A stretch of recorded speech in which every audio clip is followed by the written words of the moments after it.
आवाज आ रही है मेरी आपको ना? आवाज आ रही है ना?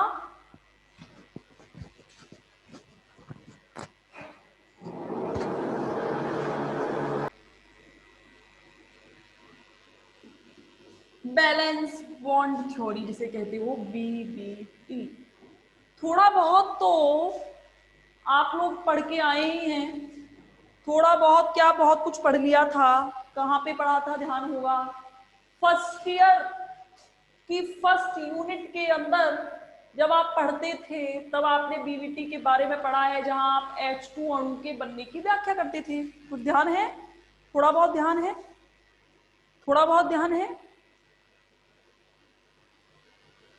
एक्चुअली 1927 में, याद होगा यही सन था, 1927 में लंदन व पॉलिंग, लंदन हाइटलर का भी नाम आता है इसमें, पॉलिंग, इन सब ने मिलकर ये सिद्धांत दिया। इन्होंने इसमें अनुनाद को समझाया, संकरण को समझाया, अति व्यापन की व्याख्या कर दी, और इसके साथ साथ इन्होंने बताया कि संयोजकता बंध सिद्धांत से H2 अणु कैसे बनाते हैं। यहाँ ये इसलिए आया है कि इसका थोड़ा सा लेवल को थोड़ा बढ़ाया गया है कि और आप थोड़ा सा समझें कि इसके लेवल के बारे में कि आखिर ये है क्या। इसलिए इसके बारे में यहाँ ऐड किया गया है इस बैलेंस बॉन्ड थ्योरी को। तो मेरी बात समझने की कोशिश करना, जो मैं कहना चाह रही हूँ। कुछ याद है? आप पढ़कर आए थे? कुछ याद है? याद है या नहीं? हाँ या ना? कुछ थोड़ा ऐसे मजा आता है। ये थर्ड ईयर की फिजिकल मुझे बहुत लॉजिकल लगती है। अब से नहीं, मैं शुरू से मुझे लॉजिकल लगती है। मुझे लगता है कि इसका कोई महत्व है, कुछ इंपॉर्टेंस है। इसलिए मैं चाहती हूँ कि भले ये थ्योरिटिकल है पर एक अलग लेवल का मैं मानती हूँ इसको, कि सेकेंड ईयर की फिजिकल विदाउट लॉजिकल भरी हुई है, कोई मतलब नहीं है उसका। लेकिन इसको मैंने थोड़ा माना है हमेशा से शुरू से कि ये थोड़ी लॉजिकल है, फिजिकल। और बच्चों से भी एक्सपेक्ट करती आई हूँ अब तक कि आप लोग थोड़ा इंटरेस्ट दिखाएं, इंटरेस्ट दिखाएं। बार बार ये कहती हूँ ना कि इंटरेस्ट, जितना इंटरेस्ट दिखाओगे उतना ही मेरे बारे में जान पाओगे, केमिस्ट्री के बारे में जान पाओगे। अब जब इंटरेस्ट ही नहीं है ना, तो मुझे पढ़ाने में मजा आता है ना आपको पढ़ने में मजा आता है, तो फिर बेकार लगती हैं चीजें। या तो आप हाँ में जवाब दो या ना में जवाब दो, बस सीधी सीधी सी बात है। और क्लास में होते तो सबको बाहर भगा चुकी होती, मैं मजाक नहीं कर रही हूँ। जो जानते हैं मुझे, वो मेरे अच्छे से, मेरे नेचर से रूबरू है कि मैं अगर क्लास में फिर बच्चे जवाब नहीं देते तो भयंकर गुस्सा आता है। ठीक है, तो आप कम से कम कुछ तो जवाब दिया करो कि कोई मतलब ही नहीं है। मैं कल भी कह रही थी कि बैलेंस बॉन्ड थ्योरी के बारे में मैं हल्का सा आपको बताऊं। आपने H2 अणु के बनने की व्याख्या की होगी। H2 अणु के बनने की व्याख्या हम करके आए हैं फर्स्ट ईयर के अंदर, संयोजकता बंध सिद्धांत के अंदर। इन्होंने कहा, लंदन और पॉलिंग और हाइटलर ने बड़ी इंटरेस्टिंग बात कही कि माना ये एक HA है, यानी कि पहला परमाणु है, और एक ये HB है। ठीक है, इसका ये न्यूक्लियस है, यानी कि ये इसका नाभिक है बच्चों। इसके चारों ओर जैसे एक इलेक्ट्रॉन चक्कर लगा रहा है, क्योंकि आपको पता है कि हाइड्रोजन के बाह्यतम कोश में एक इलेक्ट्रॉन होता है। ये अच्छे से जानते हैं कि नहीं आप? मैंने क्या कहा? जैसे दोनों हाइड्रोजन अनंत दूरी से, यानी कि इनफाइनाइट डिस्टेंस से एक दूसरे के नजदीक आएंगे, अनंत दूरी से एक दूसरे के नजदीक आते हैं, तो पता है क्या होता है? होता ये है कि जैसे ही एक दूसरे के नजदीक आएंगे तो इनमें दो प्रकार के चार्ज काम कर रहे हैं, आवेश। एक तो इसके नाभिक पर पॉजिटिव चार्ज, एक इसके नाभिक पर पॉजिटिव चार्ज, इसके इलेक्ट्रॉन पर नेगेटिव चार्ज और इसके इलेक्ट्रॉन पर नेगेटिव चार्ज। बल भी दो ही प्रकार के काम करेंगे, एक तो अट्रैक्शन फोर्स और एक रिपल्सन फोर्स। ठीक है, अगर मैंने कहा है कि अगर मैं बात करूं तो अट्रैक्शन फोर्स कौन कौन से होंगे? इस इलेक्ट्रॉन का इसके नाभिक पर लगने वाला, समझना, इसके इलेक्ट्रॉन का इसके नाभिक पर लगने वाला, और इसके इलेक्ट्रॉन का इसके नाभिक पर लगने वाला एक आकर्षण बल होगा या नहीं होगा, बताओ? एक सिस्टम होगा कि एक इसके नाभिक का इसके नाभिक पर लगने वाला और इसके इलेक्ट्रॉन का इसके इलेक्ट्रॉन पर लगने वाला प्रतिकर्षण बल होगा या नहीं होगा, रिपल्सन फोर्स जिसे कहते हो। दो प्रकार के बल कार्य कर रहे हैं, एक तो आकर्षण बल और एक प्रतिकर्षण बल, है कि नहीं? तो कहीं कुछ रस्सा कसी का सा गेम नहीं है ये। ऐसा कुछ नहीं है कि जैसे यहाँ पे कुछ चार लोग खड़े हुए हैं, यहाँ पे चार लोग खड़े हुए हैं, रस्सा बीच में रस्सा है, वो उधर खींचने का प्रयास कर रहा है, ये इधर खींचने का प्रयास कर रहा है। अगर दोनों का वेट इक्वल है देखना ऐसे, मतलब एक रस्सा कसी का गेम है, ऐसा कुछ है कि 4 वहां है 4 इधर है, तो क्या है कि वो जीतने के लिए खेलते हैं कि जितना दम लगा सको खींचो, जिधर की पारी किसके उसके पास आ जाएगी ऑटोमेटिकली से वो विनर हो जाएगा। पता है ना, ये तो गेम जानते रहे, रस्सा का गेम। अब देखो हुआ क्या कि दोनों तरफ से वेट इक्वल है, दोनों तरफ से क्या है, वेट इक्वल है। अगर वेट बराबर होगा दोनों तरफ से, बाहर दोनों का वजन दोनों का बराबर होगा, तो ना तो वो जीतेंगे ना ही वो हारेंगे। गेम होता है टाई का मैच कहलाता है, टाई का मैच होता है। अब क्या हुआ कि टाई के मैच की वजह से ना वो जीते ना वो हारे, तो एक मेन डिस्टेंस हो जाएगी, एक मेन डिस्टेंस मान के खड़ी हो जाएगी, ना वो इधर ना इधर, बीच में एक दूरी निर्धारित हो गई। वो दूरी इसमें बतानी है मुझे। देखो कैसे, कुछ ऐसा काम नहीं कर रहा, ये इलेक्ट्रॉन है, ये इलेक्ट्रॉन है, इसके नाभिक पर लगने वाला आकर्षण बल, इसके इलेक्ट्रॉन का इसके नाभिक पर लगने वाला आकर्षण बल, दो बल तो ये रहे। इसके नाभिक का इसके नाभिक पर लगने वाला प्रतिकर्षण बल और इसके इलेक्ट्रॉन का इसके इलेक्ट्रॉन पर लगने वाला प्रतिकर्षण बल, दो दो बल हैं और दोनों एक दूसरे के अपोजिट हैं। तो कुछ ऐसा सिस्टम नहीं हो जाएगा कि वो ना तो ये ज्यादा दूर जा पाएंगे ना ज्यादा पास आ पाएंगे, तो दोनों एक दूसरे के साथ आकर एक इक्विलिब्रियम स्टेट पर आकर एस्टेब्लिश होंगे, यानी कि कुछ ऐसा ऐसा कंडीशन बनेगी।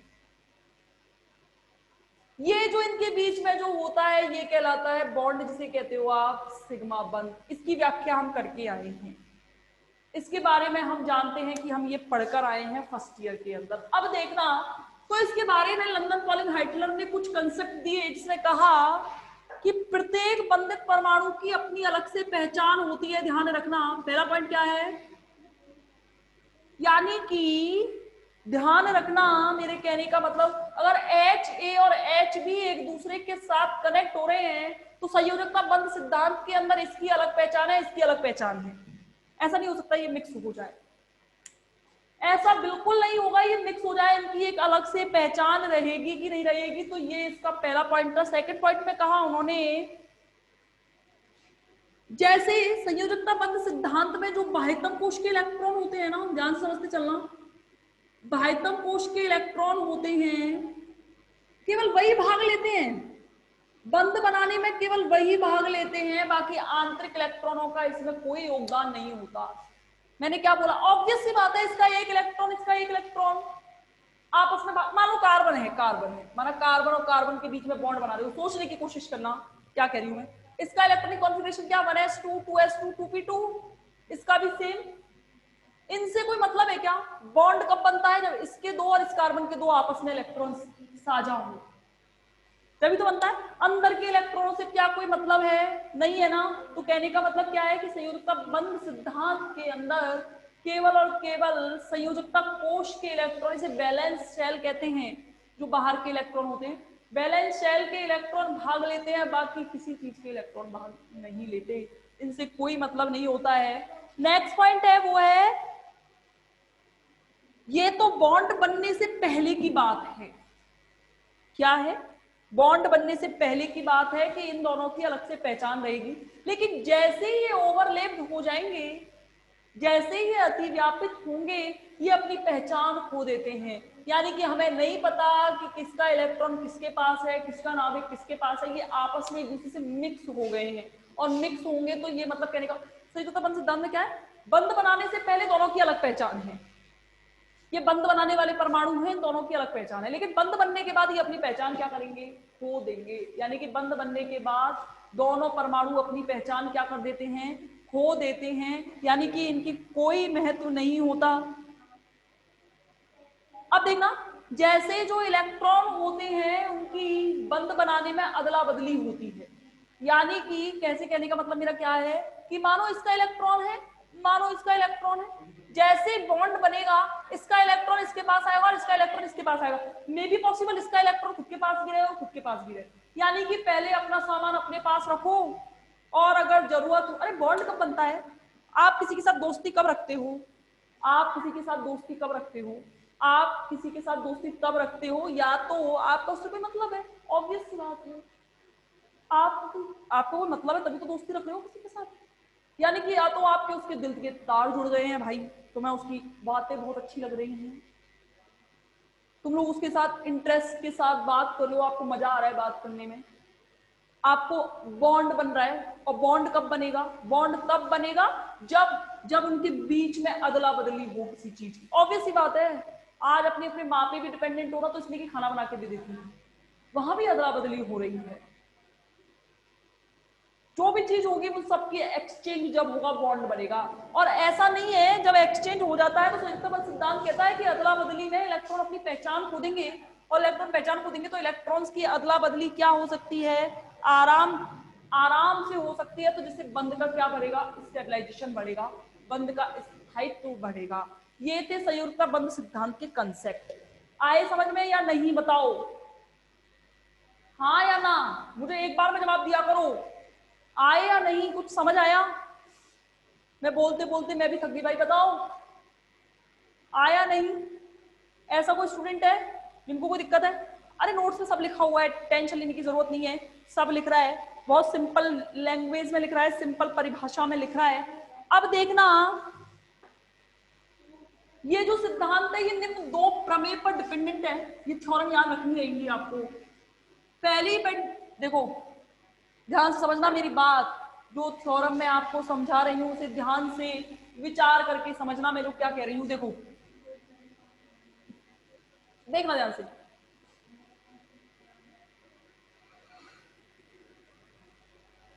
दो परमाणु दिख रहे हैं ना, ध्यान से समझते चलना। ये इसका नाभिक होगा कि नहीं होगा? ये इसका नाभिक होगा कि नहीं होगा? माना इसका तरंग फलन शाई फर्स्ट है और इसका तरंग फलन शाई सेकंड है। इसकी एनर्जी E1 है, इसकी एनर्जी E2 है। तो पहली प्रमेय कहती है कि कुल तरंग फलन को इस प्रकार व्यक्त करते हैं और कुल ऊर्जा को इस प्रकार व्यक्त करते हैं। ये है पहली प्रमेय। संयुक्त बंध सिद्धांत की फर्स्ट थ्योरम क्या कहती है कि अगर दो हाइड्रोजन एटम जिसमें पहले का तरंग फलन शाई फर्स्ट हो और शाई सेकंड हो, तो टोटल तरंग फलन को इस प्रकार व्यक्त करोगे, और सॉरी टोटल तरंग फलन में प्लस नहीं आएगा बच्चों, ये मल्टीप्लाई है। टोटल तरंग फलन को इस प्रकार व्यक्त करोगे और टोटल एनर्जी को पॉजिटिव साइन के साथ व्यक्त किया जाएगा। समझ में आ गया?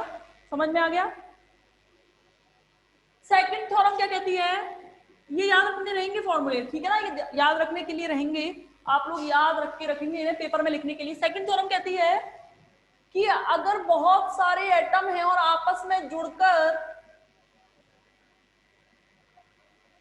बंध बना रहे हैं और उनके तरंग फलन ये हैं, तो उनको रेखीय संयोग के द्वारा निम्न सूत्र से जोड़ा जाता है।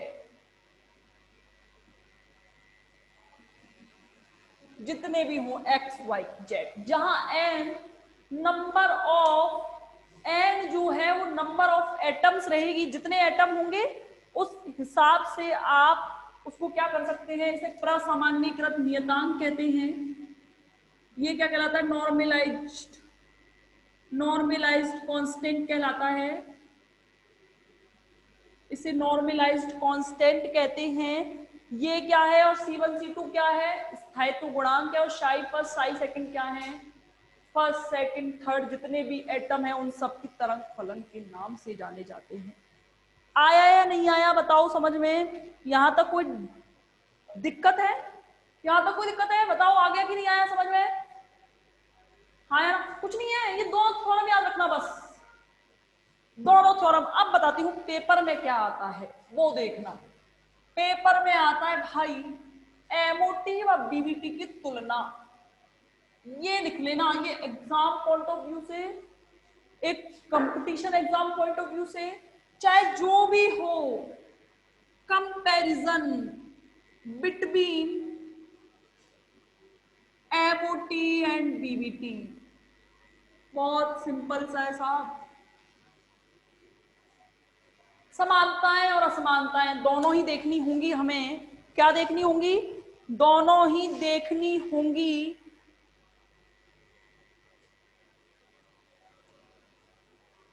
ठीक है, चलो पहले समानताएं देखते हैं। समानताएं देखिएगा,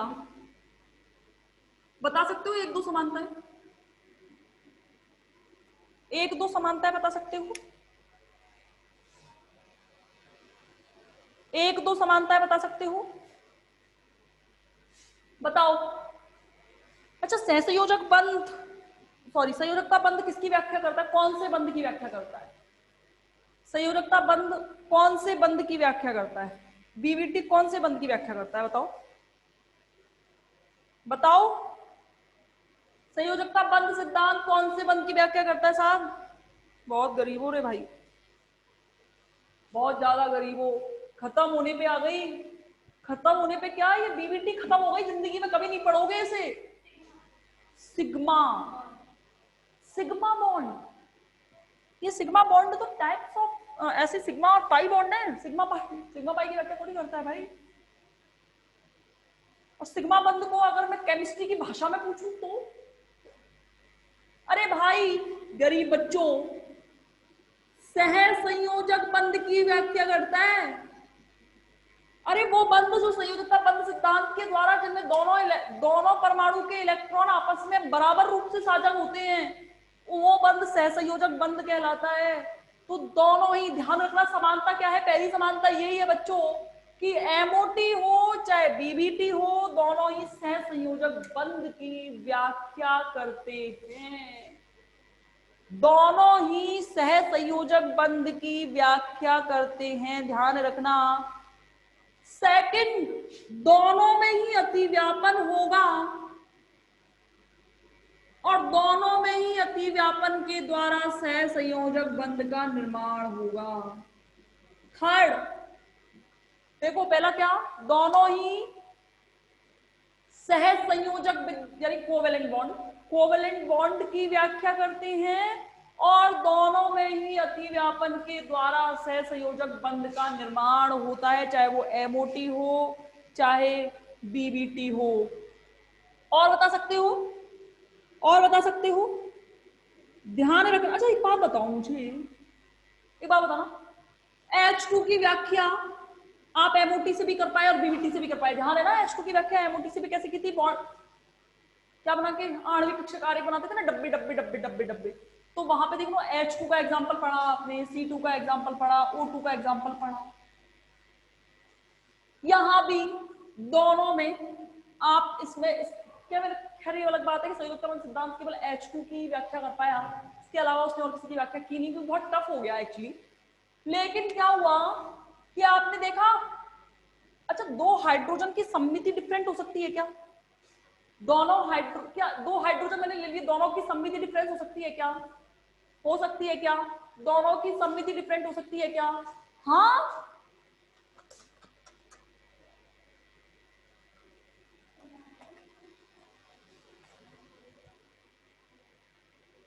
क्या रे केशव, ये तो दिल तोड़ दिया, दिल के टुकड़े टुकड़े हो गए भाई। एस की, अच्छा एच, मैं तो पूछती हूँ, ये एक एच है, ये एक एच है, इसकी आकृति कैसी होती है? इसकी शेप कैसी होती है बताना। अरे जिंदगी में नहीं हो सकती, ये भी स्फेरिकल ये भी स्फेरिकल, सिमेट्री सेम है दोनों की, ध्यान रखना। क्या दोनों मैं ये ऐसे करके, मेरे ये दो हाथ मैंने रख दिए और इन दोनों हाथों में पूछ रही बेटा कोई डिफरेंस है क्या इनकी शेप में और इसमें, किसी में डिफरेंस है क्या इसमें? दोनों हाथों की उंगलियां देखना सेम होंगी। अब वो एक अलग बात है, एक्सेप्शन हो सकता है भाई, ये वाली बात मैं मना नहीं कर रही हूँ, हो सकता है, मे बी पॉसिबल, साइंस कहती है कि होता है, लोग ऑपरेशन कराते हैं, ऑपरेट कराते हैं चीजों को। तो देखना, ध्यान रखना, कभी भी जिंदगी में, कभी लाइफ में भूल जाना, अगर दो मैंने एक जैसी चीजें दे दी तो उनकी सिमेट्री कभी डिफरेंट नहीं हो सकती रे। ध्यान रखना, सममिति समान होगी। यानी कि मेरे कहने का मतलब क्या है कि हमेशा, चाहे वो एमओटी हो चाहे बीबीटी हो, जो कक्षक अतिव्यापन में भाग लेते हैं उनकी सममिति लगभग बराबर होगी। फोर्थ, एनर्जी डिफरेंट हो सकती है क्या? ऊर्जा बराबर होती है, चाहे वो संयोजकता बंध सिद्धांत की बात कर लो, चाहे वो एमओटी की बात कर लो, चाहे किसी की भी बात कर लो। पांचवा, दोनों के अनुसार ही बंध दिशात्मक होता है, ध्यान रखना, दोनों के अनुसार ही बंध। दोनों देखो, जहां जहां अतिव्यापन की बात हो गई ना, एक चीज ध्यान रखना, जहां जहां ओवरलैपिंग की बात हो गई ना, वहां वहां डायरेक्शन की बात जरूर हुई है। ये फैक्ट बात है बच्चों। जब भी कभी अब मैं अगर कह दूं कि एस और पी आपस में ओवरलैप हो रहे हैं, तो ध्यान रखना डायरेक्शन, क्या बोला मैंने, हमेशा वो दिशा की व्याख्या जरूर कर रहा होगा, बिना दिशा के वो बात ही नहीं करेगा अतिव्यापन की। ध्यान होगा आपको, ध्यान होगा सहसंयोजक बंध के दिशात्मक गुण पढ़ते हैं हम, जहां पे मैंने सारे जहां पे आप फर्स्ट ईयर में अतिव्यापन पढ़ते हो, सारे जो बच्चे मुझसे फर्स्ट ईयर में पढ़े हैं, दिव्या वगैरह, ध्यान होगा मैंने एक डायग्राम बनवाए थे, एस एस अतिव्यापन, एस पी अतिव्यापन, पी एक्स अतिव्यापन, पी एक्स अतिव्यापन, पी वाई और एक पी समाक्षेप, पी समपार्श्विक। वहां मैंने एक हेडिंग बनवाई थी सहसंयोजक बंध के दिशात्मक गुण, यानी कि जब जब ओवरलैपिंग की बात होगी तब तब दिशा की बात होगी, चाहे वो एमओटी हो चाहे बीवीटी हो, दोनों में ही ओवरलैपिंग समझाते हैं, दोनों में ओवरलैपिंग समझाएंगे तो डेफिनेटली दोनों में दिशात्मक बंध की व्याख्या जरूर करेंगे। यानी कि ध्यान रखना, एमओटी हो चाहे बीवीटी हो, दोनों में दिशात्मक गुण अवश्य पाया जाता है, ठीक है ना। एक और समझना। अच्छा, आप बता सकते हो कि मैंने ये दो एटम इस तरीके से जोड़े हैं, इलेक्ट्रॉन पाए जाने की सर्वाधिक प्रायिकता कौन सी जगह पर है? इलेक्ट्रॉन पाए जाने की सर्वाधिक प्रायिकता कौन सी जगह पर है, बताओगे क्या? क्या कह रहे थे आप? यही तो आप कह रहे थे। ध्यान रखना, जहां बंध बनेगा यहां सबसे ज्यादा इलेक्ट्रॉन पाए जा रहे हैं, जहां बॉन्ड का निर्माण होगा, जिस जगह अतिव्यापन होगा उस जगह यहां इलेक्ट्रॉन सबसे ज्यादा पाए जाएंगे, और जहां इलेक्ट्रॉन पाए जाएंगे वहां पे आवेश घनत्व सबसे ज्यादा होगा। क्या होगा? आवेश घनत्व सबसे ज्यादा होगा। इलेक्ट्रॉन पाए जाने की प्रायिकता सबसे ज्यादा, आवेश घनत्व सबसे ज्यादा। तो एमओटी और बीवीटी दोनों में ओवरलैपिंग समझाई है, तो ध्यान रखना, जहां अतिव्यापन के लिए बंध बनता है तो बंध वाले स्थान पर इलेक्ट्रॉन्स का आवेश घनत्व बहुत ज्यादा होगा।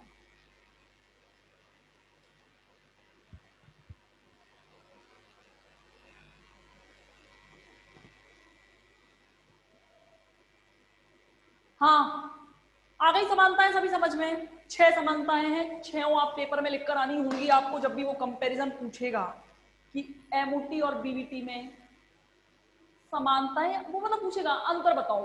हाँ, आ गया समझ में? बताओ, आ गया? कर लोगे? बताओ आ गया क्या? फिर मैं चलूं असमानताओं की ओर, जल्दी बताया करो भाई, जल्दी। मामा नहीं, मैम। अरे मामा कौन बोल रहा है? पंकज। अरे कोई बात नहीं, मजाक की बात, कोई बात नहीं, गलती से हो जाता है टाइपिंग में, इसकी स्पीड बहुत ज्यादा होती है, वो ऐसे लिखता है। अब भाई गर्लफ्रेंड से बात करो तो ऐसे ही होगा, हो जाता है कभी कभी, समझती हूँ मैं, कोई नहीं। चलिए, टाइम है भाई आपका, एज ही ऐसी है, क्या करें।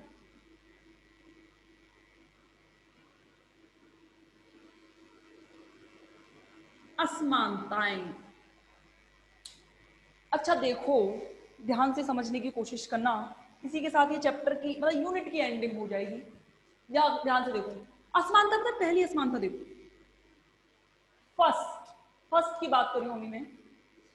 आणविक कक्षकों में आपने बात की होगी, आणविक कक्षक पता है कैसे बनते हैं? दो परमाणविक कक्षकों के संयोग से बनते हैं कि नहीं बनते? अच्छा, आपको आणविक कक्षक सिद्धांत थोड़ा बहुत याद होगा, आणविक कक्षक सिद्धांत के अनुसार आपको याद होगा, जैसे आपको अगर H2 छोड़ो, तो H2 का एग्जांपल ऐसा पड़ेगा, मानो आपको बेरिलियम का क्या बनाना है, एमओटी बनाना है, मॉलिक्यूलर ऑर्बिटल डायग्राम बनाना है, तो आप ऐसे लिखते हो, एक बेरिलियम यहाँ, एक बेरिलियम यहाँ, ऐसे तो करते थे, 1s2 2s2 1s2 2s2, ऐसे तो लिखते थे। जब भी आपने एमओटी बनाई होगी, आपने सारे इलेक्ट्रॉन काम में लिए होंगे, ऐसा तो नहीं है कोई ये कह रहा होगा मैंने ये वाले इलेक्ट्रॉन छोड़ दिए। S1s के लिए भी बनाना पड़ता है, 2s के लिए बनाना पड़ता है, 2p के लिए बनाना पड़ता है, ध्यान है कि नहीं? हाँ या ना? ध्यान है कि नहीं बताओ? यानी कि मेरी बात हमेशा ध्यान रखना, एमओटी के अंदर तो दो परमाणुीय कक्षक आपस में मिलकर आणविक कक्षक बनाते हैं, जबकि वीवीटी के अंदर केवल संयोजकता कोश के इलेक्ट्रॉन भाग लेते हैं।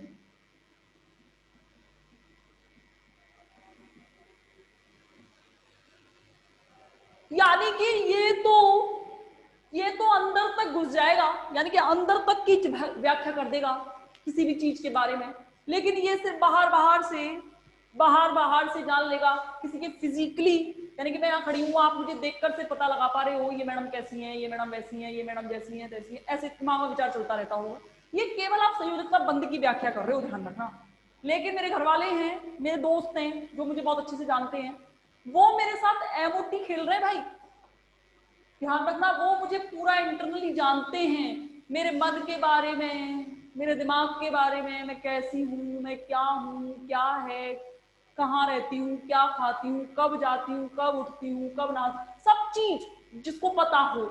यानी कि मेरे कहने का मतलब क्या है, इसमें तो केवल बाहर के इलेक्ट्रॉन, जबकि आणविक कक्षक में पूरे के पूरे इलेक्ट्रॉन भाग लेते हैं। ये कौन सी है, ये कौन सी है,